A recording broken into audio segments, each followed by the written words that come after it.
হিন্দু দাদাদেরকে গিয়ে বলেন, ওরা মানতেই চাইবে না। কেন? ওই সাপ তাদের ভগবান, সাপ হচ্ছে ভগবান। আমাদের ভারতের উত্তরপ্রদেশে একটা বড় মন্দির আছে, ওখানে নাগমাতা মন্দির। তো নাগমাতা মানে সাপ, সাপ হচ্ছে কি ভগবান। তো ভক্তবিন্দুরা আসে প্রতিদিন কুইন্টাল কুইন্টাল, হাজার হাজার কুইন্টাল সাপকে এসে দুধ দিয়ে যায়। তো আমাদের ভারতের বেশ কিছু বিজ্ঞান মনস্ক আছে, ওরা হিন্দু, ওরা তো বিজ্ঞানে বলছে সাপ তো দুধ খেতে পারে না। তো এই মন্দিরে সে লাখ লাখ কুইন্টাল কুইন্টাল প্রতিদিন দুধ দেয়, দুধ যায় কোথায়? ওরা তদন্ত করতে শুরু করে দিয়েছে। তদন্ত করার পরে দেখছে যে আসলে ব্যাপারটা অন্য কিছু। কি? যেখানে দুধ ঢালছে যে শিবলিঙ্গের উপরে, ওই লিঙ্গের তল দিয়ে একটা পাইপ তৈরি করে রেখে দিয়েছে, মন্দিরে পিস দিয়ে চলে যাচ্ছে, গিয়ে ড্রাম লোড হচ্ছে, আর পেছন দিয়ে ট্রাকে করে দুধগুলো লোড হয়ে ওই দোকানে আবার যাচ্ছে। মানুষ দোকান থেকে আবার কিনে আবার মন্দিরে আসে, আবার পিস দিয়ে আবার দোকানে যায়। যিনি আমাদের সৃষ্টি করেছেন, শুধু সৃষ্টি করেননি, এই পৃথিবীতে সহস্র কোটি মাখলুকাত সৃষ্টি করার পরেও যিনি আমাদের এই মানব জাতিকে সর্বশ্রেষ্ঠ জাতি, সর্বশ্রেষ্ঠ মাখলুকাত এবং সর্বশ্রেষ্ঠ নবী মুহাম্মদ আরবি সাল্লাল্লাহু আলাইহি ওয়াসাল্লামের উম্মত হিসেবে প্রেরণ করেছেন, সেই মহান সত্তা আল্লাহ সুবহানাহু ওয়া তাআলা সংক্ষিপ্ত শুকরে সুজুদ আদায় করি তার নিজেরই শেখানো ভাষা দিয়ে। সকলে এক বাক্যে পড়ি আলহামদুলিল্লাহ।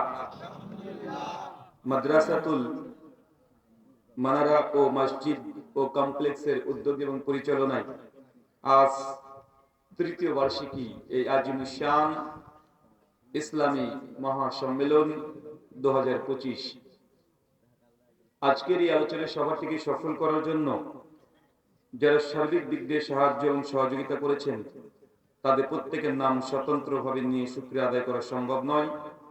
তারপরেও যারা অর্থ, শ্রম, অক্লান্ত পরিশ্রম, দোয়া এবং পরামর্শ দিয়ে সহযোগিতা করেছেন, পাশাপাশি আজকের এই আলোচনা সভার সভাপতি সাহেব, অতিথি, বিশেষ অতিথি সহ দূর দূরান্ত থেকে যেসব দিনী ভাই এবং বোনের আলোচনা শ্রবণের উদ্দেশ্যে একত্রিত হয়েছেন, যারা এই আলোচনা সভাটি সরাসরি অনলাইন প্ল্যাটফর্মের মাধ্যমে দেখছেন অথবা পরবর্তী সময় রেকর্ডেড ভিডিও দেখবেন, আল্লাহ সুবহানাহু ওয়া তাআলা তুমি তাদের প্রত্যেকের নেক নিয়াত এবং নেক আমলগুলোকে কবুল করে নাও, সকলে পড়ি আমিন। মহান সত্তা আল্লাহ সুবহানাহু ওয়া তাআলার কাছে দোয়া, এই প্রার্থনা, আল্লাহ সুবহানাহু ওয়া তাআলা আমরা মানুষ, আমরা কম বেশি ছোট বড় ভুল ত্রুটি বিচ্যুতি গুনাহ পাপ অন্যায় করে থাকি, আজকের এই আলোচনা সভার উসিলায় আমাদের পেছনের ছোট ছোট গুনাহগুলোকে তুমি ক্ষমা করে দাও, সকলে করি আমিন। সম্মানিত সুধী, বাদ মাগরিব থেকেই বিভিন্ন আলোচক তারা পবিত্র কোরআনুল কারীম এবং হাদিসে মুবারাকা থেকে অনেক গুরুত্বপূর্ণ আলোচনা আপনাদের সামনে পেশ করেছেন। আজকের এই আলোচনা সভার অন্তিম লগ্নে আপনাদের সামনে উপস্থিত হয়েছি একটি নির্দিষ্ট বিষয়ের উপরে কথা বলার জন্য। আজকে যে বিষয়ে গুরুত্বপূর্ণ আলোচনা হবে, আলোচ্য বিষয় মুসলিম উম্মার অনেকর কারণ। কি বললাম বলেন তো? মুসলিম উম্মার মধ্যে মতভেদের কারণ, বিভেদ আমাদের মধ্যে আছে না নাই? গোটা বিশ্ব জগতে টাইমস অফ ইন্ডিয়া 2015 সালের 13 অক্টোবর পৃষ্ঠা নম্বর 19, ইংরেজি ভাষায় সবচেয়ে বহুল প্রচলিত একটা ম্যাগাজিন, তারা বলছেন যে গোটা বিশ্ব জগতে মানুষের সংখ্যা প্রায় 750 কোটি। কত কোটি? আর 750 কোটি মানুষের মধ্যে যে ধর্মের অনুসারী সবচেয়ে বেশি, সে ধর্মটার নাম কি? খ্রিস্ট ধর্ম, যাদের পরিসংখ্যান গোটা বিশ্ব জগতে 230 কোটি। আর পৃথিবীর দ্বিতীয় বৃহত্তর ধর্মের নাম হচ্ছে ইসলাম, যাদের পরিসংখ্যান গোটা বিশ্ব জগতে 170 থেকে 180 কোটি। পৃথিবীর তৃতীয় বৃহত্তর ধর্মের নাম হচ্ছে হিন্দুইজম তথা সনাতন ধর্ম, যাদের পরিসংখ্যান হচ্ছে গোটা বিশ্ব জগতে প্রায় 130 থেকে 140 কোটি। আর ধর্ম কতগুলো আছে জানেন? ধর্ম কতগুলো আছে? 4,500। কতগুলো? আপনি কটা ধর্মের নাম জানেন? 4টে, 5টে, 8টা, 10টা সর্বোচ্চ। এটা স্বতন্ত্র ধর্মের সংখ্যা আছে লাগভাগ প্রায় 4,500। এই 4,500 ধর্মের মধ্যে আমরা মুসলমান, চিন্তা করতে পারছেন? আমরা 170 থেকে 180 কোটি আছি। এতগুলো ধর্ম, আল্লাহ কি মূলত এতগুলো ধর্ম প্রেরণ করেছেন? আল্লাহ তো একটাই দিন দিয়েছেন, ইন্নাদ দীনা ইনদাল্লাহিল ইসলাম, আল্লাহর কাছে একমাত্র জীবন ব্যবস্থা সেটা হচ্ছে ইসলাম। সূরা আলে ইমরান সূরা নম্বর 3 আয়াত নম্বর 19। কিন্তু মানুষ তার দিনকে খণ্ড বিখণ্ড করতে করতে করতে ৪৫০০ ধর্মের মধ্যে রূপান্তরিত করে দিয়েছে। এক ধর্মের মানুষ আরেক ধর্মের মানুষকে আমরা সহ্য করতে পারি না, আছে না নাই? যদি ধর্মের কথাগুলো বাদও দিয়ে দিই, শুধুমাত্র ইসলাম ধর্ম, আমরা মুসলমান। আজকে আমরা কতগুলো দলে বিভক্ত হয়েছি, কতগুলো মত পদ্ধতি যেমন দর্শন মতবাদ আমরা গ্রহণ করেছি। যদি আমাদের হিসাবগুলো করতে হয়, আপনি অবাক হয়ে যাবেন। গোটা বিশ্ব জগতে মুসলিম জাতি প্রায় ১৭০ থেকে ১৮০ কোটি, তারপরেও যে ধর্মের মানুষগুলো ধর্মের কারণে মার খায়, তারা কারা? আমরা মুসলমান না, মুসলিম। এই কথা দাবি করলেই আপনাকে পেটানো হবে, মারা হয়, নির্যাতন করা হয়। মুসলিম জাতিগুলো বিশ্ব জগতে নির্যাতিত, নিষ্পেষিত, লাঞ্ছিত, বঞ্চিত, পদদলিত। যেসব দেশগুলোতে মুসলমানরা রাজত্ব করেছে দীর্ঘদিন ধরে, আজকে সেই রাষ্ট্রগুলোই মুসলমানরা মুখ থুবড়ে উল্টো পড়ে আছে, আছে না নাই? আজকে আপনি যে দেশে বসবাস করছেন এটা বাংলাদেশ। ৪৭-এর পূর্বে এটা বাংলাদেশ ছিল না, এটা ওভারঅল ছিল ইসলাম, সরি ভারতবর্ষ, ইন্ডিয়া। ইন্ডিয়ার মধ্যে বাংলাদেশ, পাকিস্তান, আফগানিস্তান, কাশ্মীর, নেপালের কিছু অংশ, ভুটান, সবগুলো মিলে একটা ইন্ডিয়া ছিল, একটা ভারতবর্ষ। আর এই দেশটাকে আমরা মুসলমানরা প্রায় ৮০০ বছর ক্ষমতায় ছিলাম। কত বছর? ৮০০ বছর, একটা দুটো বছর নয়, ৮০০ বছর রাজত্ব করেছে মুসলমানরা। আর বাংলাদেশের মানুষ আপনার তো সৌভাগ্যবান, কেন জানেন? কারণ এই অঞ্চলগুলো যেগুলো দেখছেন না, নবী আলাইহিস সালামের জীবদ্দশাতে ইসলাম অলরেডি আপনাদের বাংলাদেশের বিভিন্ন ভূখণ্ডে চলে এসেছিল। নবী জীবন্ত থাকা অবস্থাতেই আপনাদের এই যে কুড়িগ্রাম একটা জায়গা আছে না, জেলা কুড়িগ্রামে, দেখবেন একটা পুরাতন মসজিদ পাওয়া গিয়েছে, হারানা মসজিদ, জানেন?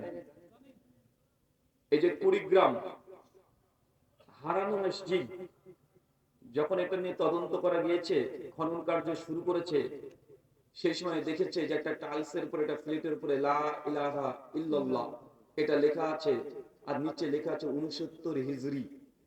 তার মানে ৬৯ হিজরিতে অলরেডি বাংলাদেশের ভূখণ্ডে বাঙালিদের মধ্যে ইসলাম চলে এসেছে, শুধু আসেনি, বরং মসজিদও তারা তৈরি করেছে। রংপুরের যে জাদুঘর আছে আপনাদের, ওখানে টাইলসটাকে সংরক্ষণ করা হয়েছে, ওটা আছে এখনো। আপনারা বাংলাদেশের মানুষ, আসলে কি জানেন এই বাংলার ভূখণ্ডে আরবরা নবী যখন নবী না, তার আগে থেকে বাংলাদেশে তারা আসতেন। কেন আসতেন? কারণ আরবদের সঙ্গে বাংলাদেশের যোগাযোগ কিসে? জলপথে। আগে তো বিমান ছিল না, কিন্তু ব্যবসা বাণিজ্য করতে তাদেরকে এই দেশগুলোতে আসতে হতো। ভারতবর্ষের বর্তমান পাকিস্তান, যেটা সিন্ধ বলা হয়, সিন্ধ করাচি থেকে ৫০ কিলোমিটার, ওখানে একটা জলবন্দর আছে, নাম হচ্ছে দেবল বন্দর। ওই বন্দর আর আমাদের বর্তমান ভারতের মুম্বাই, মাদ্রাস আর বাংলাদেশের চিটাগাং, এই অঞ্চলগুলোতে জলের বন্দর ছিল, মানে জাহাজের। তো যখন সৌদি আরবের আরবরা ব্যবসা করতে আসতো ভারতবর্ষে, তখন পাকিস্তানের ওই বন্দর ব্যবহার করতো। আর যখন আরবরা যেত শ্রীলঙ্কাতে ব্যবসা করতে, চীনে ব্যবসা করতে, তখন আপনাদের কক্সবাজার এই বন্দরটাকে ব্যবহার করতে হতো। কেন? জলপথে আরবরা যখন আসতেন খাবার টাবার নিয়ে, এত লম্বা সফর, খাবার তো ফুরিয়ে যাবে, তাই তারা চিটাগাঙ্গের ওই বন্দরে তারা দাঁড়াতো, কিছুদিন যে থামতো, ১৫ দিন ২০ দিন, আবার চতুর্দিকে ঘোরাঘুরি করতো, খাবার টাবার তুলে আবার তারা শ্রীলঙ্কা বা চীনের উদ্দেশ্যে তারা রওনা দিত। তাই সাহাবীরা আগে থেকে বাংলাদেশে পদার্পণ করে দিয়েছে। কিন্তু বাংলাদেশে একটা ভুল ইতিহাস প্রচলিত আছে, কি যে বাংলাদেশে ইসলাম এসেছে পীরেরা, বলে কি বলে না? যে অনেক আল্লাহর ওলি যদি বাংলাদেশে না থাকতো, তাহলে নাকি এখানকার মানুষরা নাকি মুসলমান হতোই না। অবশ্যই পীর যারা ছিলেন, শাহজালাল, শাহপরান রহিমাহুল্লাহ, তারা দাওয়াতি কাজ করেছে, মানুষকে ইসলামের দিকে কনভার্ট করেছেন। কিন্তু তার মানে এই নয় যে তারাই বাংলাদেশে প্রথম ইসলাম নিয়ে এসেছে। আর ইসলাম তো নবীর যুগে চলে এসেছে। তার জন্য আপনাদের কুড়িগ্রাম ওই অঞ্চলে এখনো মসজিদ পাওয়া যায়, যে মসজিদটা সাহাবীদের জামানাতে তৈরি করা হয়েছে। অনেকগুলো ইতিহাস আছে, অনেকগুলো। কুমিল্লা আছে একটা বৌদ্ধ যে মন্দির, খনন কার্য করতে গিয়ে ওখানে আরবিতে বিভিন্ন পয়সা কয়েন পেয়েছে। তদন্ত করে দেখা গিয়েছে এটা বাগদাদের আমলের, সেই সময়কার নবীর জামানার পরের সেই সময়কার পয়সা, আরবি ভাষাতে লেখা। অনেক অনুমান করেছে, এ থেকে বোঝা যায় যে আরবরা নবীর জন্ম তিনি জীবিত থাকা অবস্থাতে বাংলাদেশের এই অঞ্চলগুলোতে অলরেডি ইসলাম চলে এসেছে। আর ইন্ডিয়াতে এসেছিল। আর আমি এখন বাংলাদেশের কথা বলছি, তার অর্থ এই যে বাংলাদেশ মানে এখন বাংলাদেশ না, 47-এর আগে বাংলাদেশ মানে এটা ভারত। কথা বুঝতে পারছেন? বাংলাদেশ মানে কি তখন তখন ভারত। 47-এর পরে তো আপনার বাংলাদেশ হয়েছে, 71 পরে বাংলাদেশ আর পাকিস্তান হয়েছে, তার আগে কি সবগুলোই ভারত। যারা একথা বলে যে মুসলমান শুধুমাত্র পীরদের দাওয়াতেই এই ভারতবর্ষে ইসলাম এসেছে, ডাহা মিথ্যা কথা। মোহাম্মদ বিন কাসেম নাম শুনেছেন? ইতিহাসের পৃষ্ঠায় পৃষ্ঠায় পেয়ে যাবেন। মোহাম্মদ বিন কাসেম 91 হিজরি, ইংরেজি খ্রিস্টাব্দ করলে 711 হিজরি, 711 খ্রিস্টাব্দ। এই সময় তিনি ভারতবর্ষের সিন্ধ অঞ্চল বিজয় করেছিলেন। ইমাম ইবনে কাসির রাহিমাহুল্লাহ তাআলা আল বিদায়া ওয়ান নিহায়ার প্রথম খণ্ডে 322 নম্বর পৃষ্ঠায় বলেছেন যে আল্লাহর নবী যে বলেছিলেন যে হিন্দে একটা যুদ্ধ হবে, ওই যুদ্ধের ভবিষ্যৎবাণী মুহাম্মদ বিন কাসেমের মধ্যে সম্পূর্ণ হয়ে গেছে।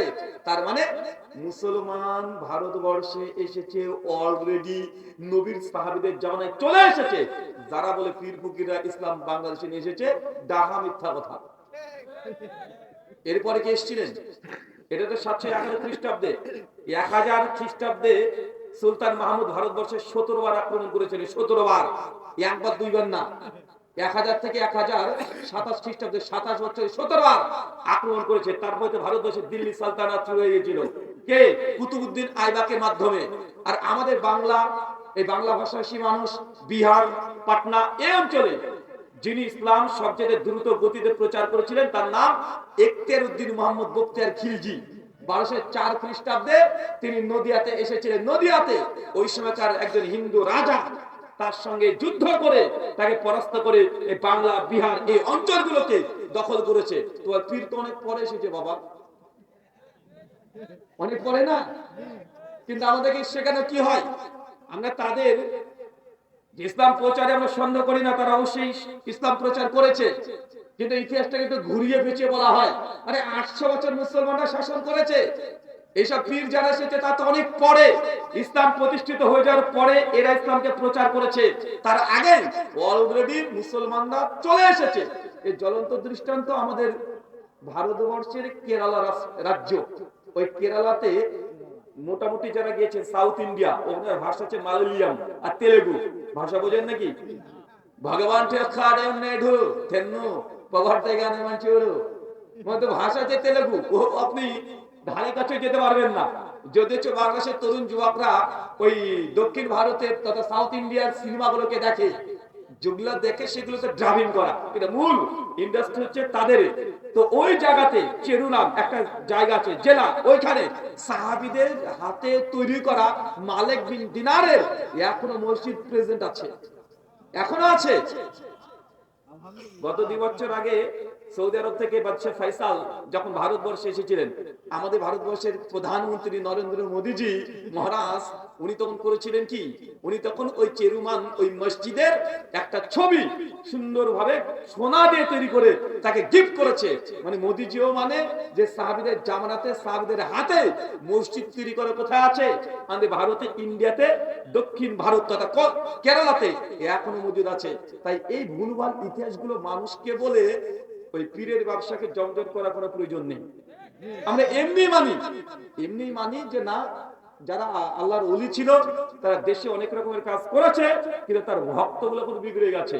শাহজালাল শাহপুরার রাহিমাহুল্লাহ তারা কখনো বলেনি আমার মাজারের পেছনে তুই সিজদা দে, জিন্দেগিতে বলেনি। কিন্তু ভেড়াগুলো কাজ করে, করে কি করে না, কথা বলেন? ঈসা নবী কখনোই বলেনি যে আমি ঈশ্বরের পুত্র। ঈসা নবী কখনোই বলেনি যে আমি ঈশ্বর। কখন তিনি নিজেকে খোদা দাবি করেনি। অথচ তার অনুসারী যারা খ্রিস্টান দাবি করে, তারা ঈসা নবীকে ঈশ্বরের পুত্র বলে কি বলে না? আল্লাহর সন্তান বলে কি বলে না? এর জন্য ঈসা নবীর যেমন কোন অভিযোগ আসে না তার উপরে, তার ভক্ত যারা অনুসারী খ্রিস্টান যারা আছে তারা বিপদগামী, তারা পথভ্রষ্ট। ঠিক একই ভাবে এই পীর যারা আছে আল্লাহর ওলি, এরা একটাও পথভ্রষ্ট গোমরা নয়, এরা ভালো মানুষ ছিল।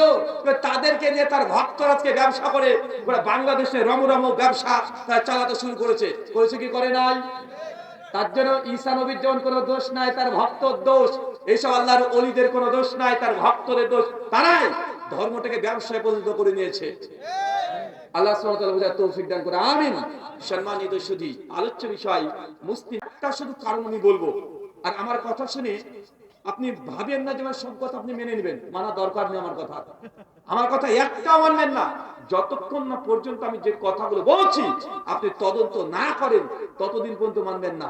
আল্লাহ বলছেন সূরা হুজুরাত 49 আয়াত নম্বর 6, ইন জাকুম ফাসিকুম বিনাবাইয়িন ফাতাবাইয়ানু। তোমার কাছে কেউ যদি বার্তা নিয়ে আসে, তাই সেই বার্তা, সেই খবর, সেই মেসেজ আগে তদন্ত করো, যাচাই করো। যাচাই করার পরেই তুমি আরেকজনকে বলবে। তাই আমার কথা আজকে যা হবে একটা মানা দরকার নেই। আমার কথা হলো আপনি রেকর্ড করেন, খাতা কলমে নোট করেন। যদি 10 বছর লাগে তদন্ত করতে, 10 বছর পর মানবেন। আপনাকে কালকে মানতে হবে, আপনি বাধ্য না। আল্লাহ চাইলে গোটা 30 পারা কোরআন একদিন অবতীর্ণ করতে পারতেন কি পারতেন না? আল্লাহ কতদিন সময় নিয়েছে?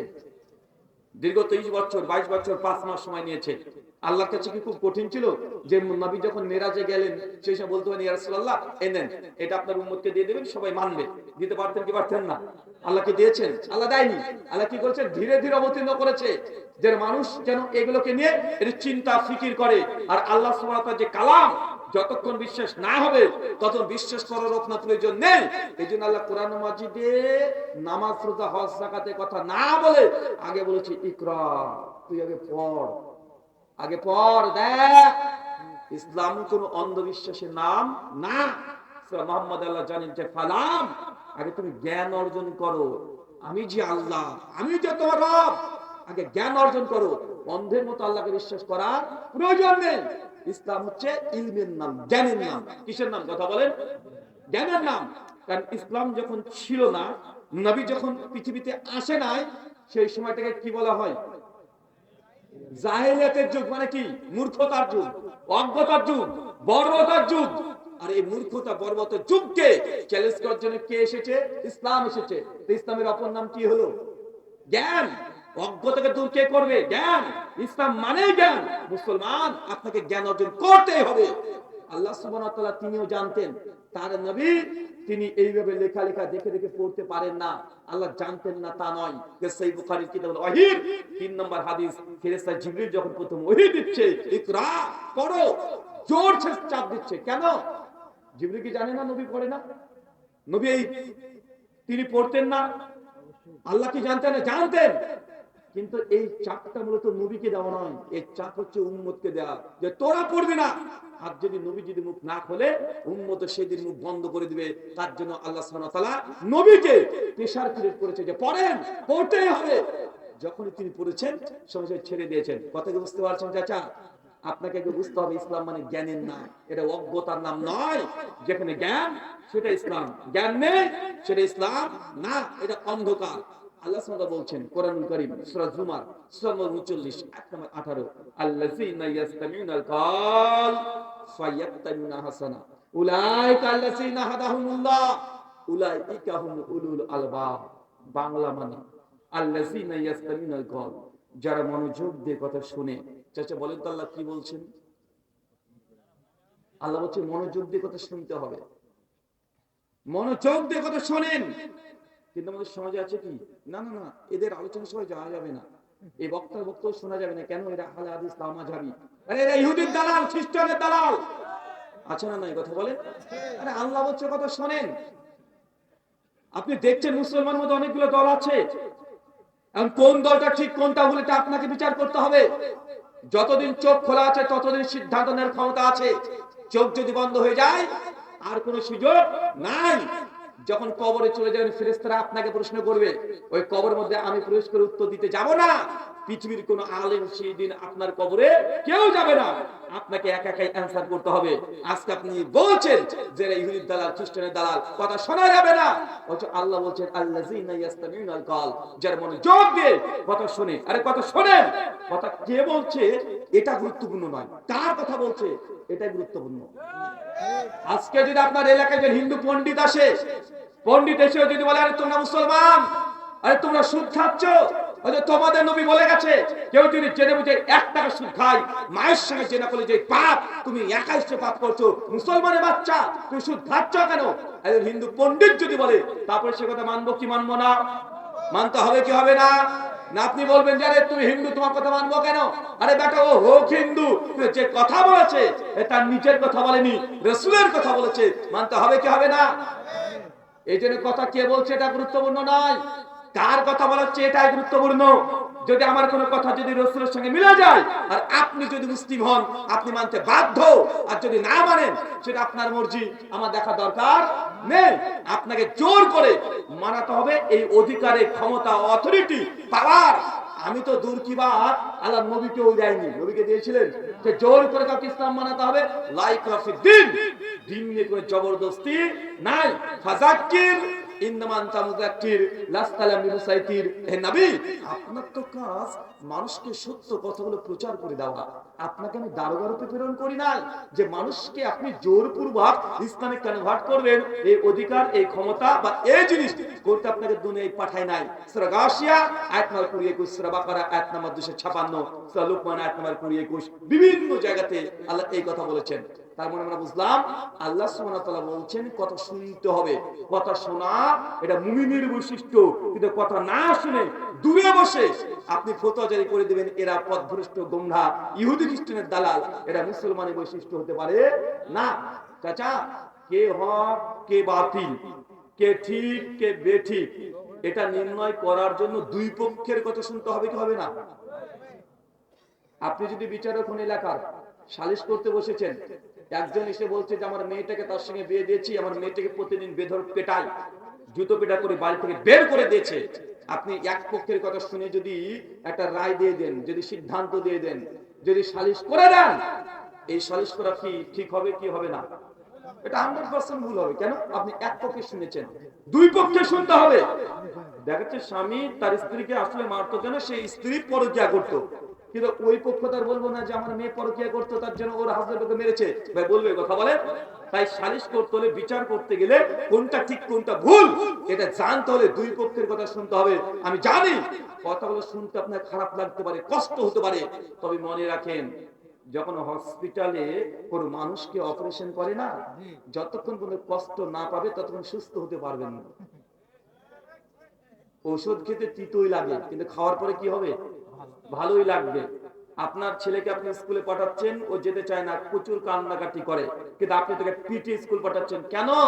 না স্কুলে গেলে তার ভালো হবে। তো চাচা, কিছু সত্য কথা আছে যেগুলো শুনলে আপনার রাগ হবে, স্বাভাবিক, কিন্তু যখন সত্যি এগুলোকে কোরআন সুন্নাহর সঙ্গে মিলাবেন তখন দেখবেন আরে নবী বলেছে, কেন মানবো না? অটোমেটিক হৃদয়টা গলে যাবে। যাবে কি যাবে না? আর কথা শুনবো না এইরকম চিন্তাধারা ছিল আবু জাহেলের। কার কথা বলেন? আবু জাহেল, উদবা, সাইবা, ফেরাউন, নমরুদ, হামান। এরা কি করতো? সিরাত ইবনে হিশাম প্রথম খণ্ড 67 এবং 69 পৃষ্ঠা, আল্লাহর নবীর উপরে যখন কোরআন মাজিদ অবতীর্ণ হতো, নবীর সাহাবীদেরকে নিয়ে পাহাড়ের গুহায় গুহায় লুকিয়ে লুকিয়ে কোরআন মাজিদ পড়ে পড়ে শোনাতেন। সেই সময় নবীর বিরুদ্ধে সমস্ত মক্কার কুরাইশরা একদম দলবদ্ধভাবে থাকতো, আর নবীর সাহাবীদেরকে নিয়ে তিনি কোরআন মাজিদ পড়ে পড়ে শোনাতেন। আর আবু জাহেল, আবু লাহাব তারা করতো কি? তাদের সঙ্গ পাঙ্গ বলে খবরদার মুহাম্মাদের মজলিসে কেউ যাবে না, কারণ আবু জাহেল জানে মুহাম্মাদের মজলিসে যে গিয়েছে সে সত্যের দাওয়াত পেয়ে কালেমা শাহাদাত পাঠ করেছে, মুসলিম হয়ে গেছে। তো ভয় কে পেত? কথা বলেন। আরে আবু জাহেল, আবু লাহাব এরা ভয় পেত সত্যকে দেখে। আবু জাহেলের নাম কিন্তু আবু জাহেল না, আবুল আহকাম। ও হচ্ছে জ্ঞানীর পিতা, কিন্তু বেচারা কি হয়েছে? আবু জাহেল মূর্খের বাপ হয়ে গেছে। কেন? কারণ যে জ্ঞান অর্জন করেছে এই জ্ঞানটা সঠিক না। আপনাকে আরেকটা কথা এক ধাপ এগিয়ে বলে দিই, মনে রাখবেন চাচা, না জানার চাইতে ভুল জানা বেশি ক্ষতিকর। একজন ব্যক্তি জানে না, এই ব্যক্তি হক যত দ্রুত গ্রহণ করে, আর একজন ব্যক্তি জানে তবে ভুল জানে, যে ভুল জানে সে সহজে সত্য গ্রহণ করতে পারে না। আপনি দেখবেন উদাহরণ, একজন এখানে দেখেন 50-60 বছর অনেক চাচারা আছে না? চাচা আপনাকে কষ্টদের জন্য বলছেন, জাস্ট উদাহরণ সহ বলছি। 50-60 বছর ধরে আপনি বয়স হয়ে গেছে, 40 বছর ধরে আপনি নামাজ পড়ছেন, জামাত আপনি মিস করেন না, আলহামদুলিল্লাহ, ভালো জিনিস, আলহামদুলিল্লাহ। কিন্তু আপনি এখনো কোরআন মাজিদটাকে আরবি দেখে দেখে মাখরাজ সহকারে তাসবিহ সহকারে এখনো পড়তে জানেন না।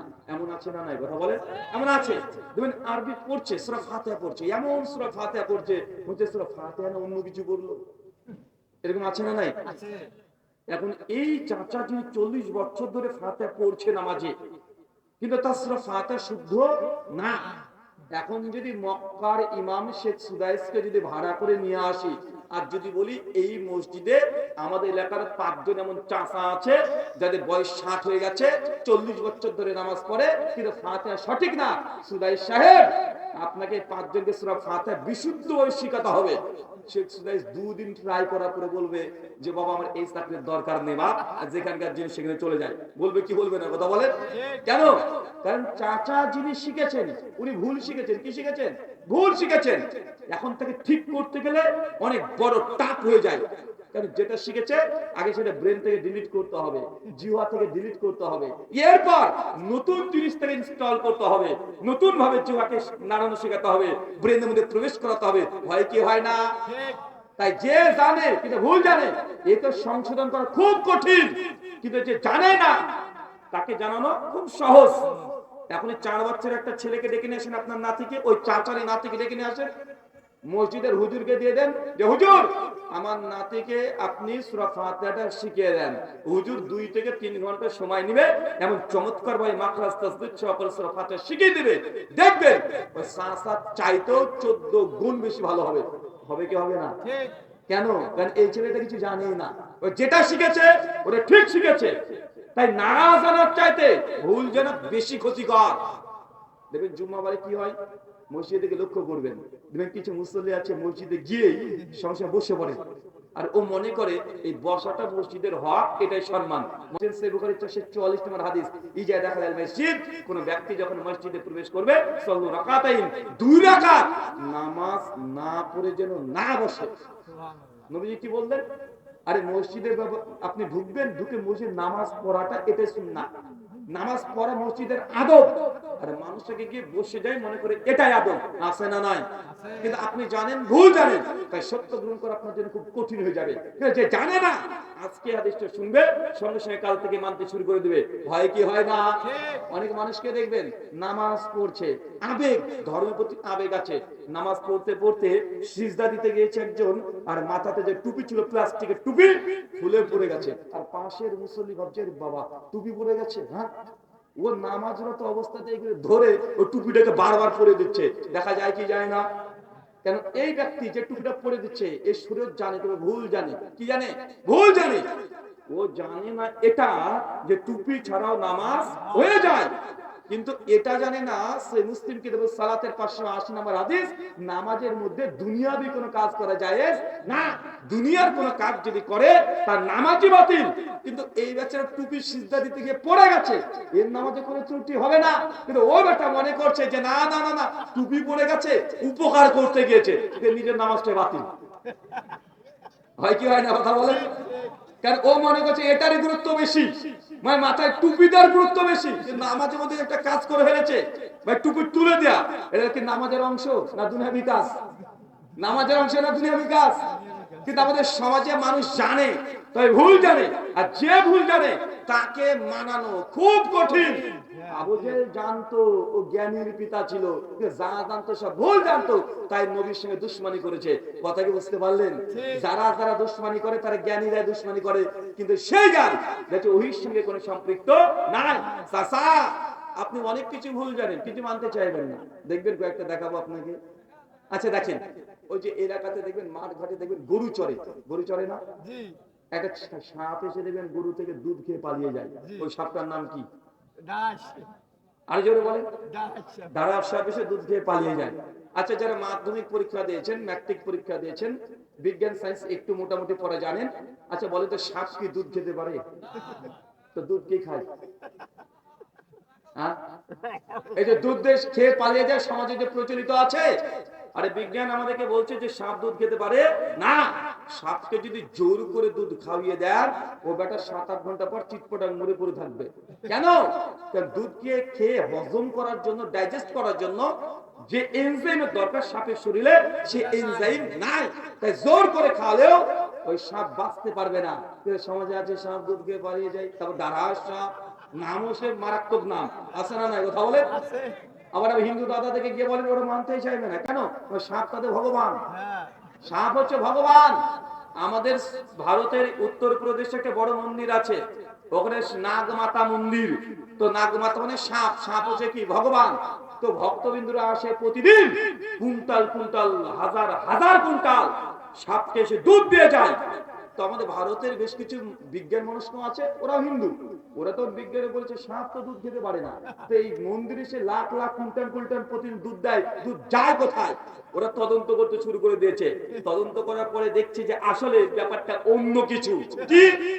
যেখানে দুধ ঢালছে যে শিবলিঙ্গের উপরে, ওই লিঙ্গের তল দিয়ে একটা পাইপ তৈরি করে রেখে দিয়েছে, মন্দিরে পিস দিয়ে চলে যাচ্ছে, গিয়ে ড্রাম লোড হচ্ছে, আর পেছন দিয়ে ট্রাকে করে দুধগুলো লোড হয়ে ওই দোকানে আবার যাচ্ছে। মানুষ দোকান থেকে আবার কিনে আবার মন্দিরে আসে, আবার পিস দিয়ে আবার দোকানে যায়।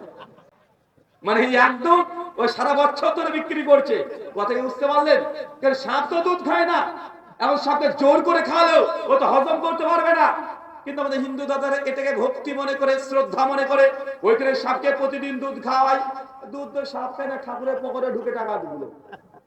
ওই মন্দিরের যিনি পুরোহিত আছেন তার পকেটে চলে যায় টাকাগুলো। ভাই এখনকার যুগে মানুষকে চোখে ধুলো দিয়ে বক্তব্য দেওয়ার জোগাড় নাই। এখন যদি মনে করেন আমার এই তথ্যকে সঠিক না বেঠিক, এটা এক সেকেন্ডে এখন যাচাই করা যায়। এই যে আমাদের হাতে আছে গুগল হাফেজাহুল্লাহ, আছে না নাই? এখন যদি লিখে দেন সাপ কি দুধ খায়, এই মামুর বাটা সব উত্তর দিবে, কে দিবে না? কথা বলেন। ও তাৎক্ষণিক আপনাকে উত্তর দিয়ে দিবে। গুগল তখন ওল্ড ম্যান হয়ে গেছে, এখন চলছে এআই, চ্যাট জিপিটি। এখন যদি লিখে দেন সাপকে দুধ খায়, এই ব্যাটা রেফারেন্স সহ, তথ্য সহ সেকেন্ডের মধ্যে রেফারেন্স দিয়ে দেয়, আছে না নাই? তো মানুষকে এখন, যুবকদেরকে, তরুণদেরকে ভুল বুঝিয়ে বক্তব্য দেওয়ার যুগ শেষ।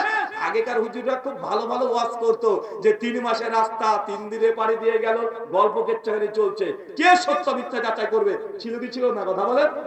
কিন্তু এখন যুগ তো উন্নত হয়ে গেছে রে বাবা।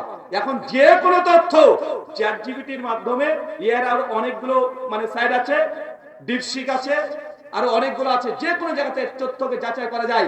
যায় কি যায় না? তো সাপ কাঁচা দুধ গায় না, কিন্তু মানুষ জানে। মানে আপনি জানেন তো ভুল জানেন। আবার বলে হুজুর, কিন্তু সিনেমাতে যে দেখতাম বেদের মেয়ে জুস না, ওই যে সাপে কামড়ে দেয়, বাটিতে করে দুধ দেয়, সাপ এসে ক্যালবাল করে এসে খেয়ে দিয়ে চলে যায়। চাচা, সিনেমাতে অনেক কিছুই দেখা যায়, মানুষ একে হাত উপরে তুলে নিচে শুয়ে পড়ে ও নাকি সাপ হয়ে যায়, আছে না নাই? দেখেন কি দেখেন না? আপনি কি মনে করবেন নাকি যে এটা আসলে বাস্তব? আর সিনেমা যারা লিখেছে কল্পনা প্রসূত লিখেছে, এর মধ্যে কোনো সত্য মিথ্যা থাকতেও পারে, না থাকতেও পারে। সাপ যে মানুষ হয় এর কোনো ইতিহাস আছে? এর কোনো বৈজ্ঞানিক ভিত্তি আছে? কিছু দেখবেন সাপ যারা ধরে তাদেরকে কি বলেন? সাপুরিয়া। ওরা দেখবেন আপনার বাড়িতে দেখাচ্ছে সাপটা দেখা গিয়েছে, আপনি ডেকে নিয়ে এসেছেন, ও একটা বিন বাজিয়ে চলে যায়, বাজিয়ে চলে যায়, আর সাপ চলে আসে, সাপের কাছে বিন বাজায়, আর সাপ ছবল মারে। চাচা, সাপের কানই নাই, শুনতেই পাই না, ও শ্রবণ শক্তি নাই, আল্লাহ দেয়নি ওকে। কথা বুঝতে পারছেন? কিন্তু সাপ কাছে বিন বাজাচ্ছে, এর বেটা শুনতেই তো পায় না, তো ফসফস করে কেন? ওই যে বিনের লাঠিটা বারবার তার সামনে ঘোরানো হয়, আর ও দেখতে পায়, দেখে ও তখন ভয় পেতে শুরু করে দেয়, তার জন্য সে ছবল মারে। কিন্তু মানুষ এই সাপকে নিয়ে হাজার রকমের গল্প সমাজে প্রচলিত আছে, একটাই সত্য নাই। মানে চাচা, আপনাকে বুঝালাম যে আপনি জানেন তবে ভুল জানেন। যুবকদেরকে একটু প্রশ্ন করি, চাচাদের ব্যাপার হলো। আচ্ছা বলেন তো, বড়দিন 25শে ডিসেম্বর কি দিয়ে?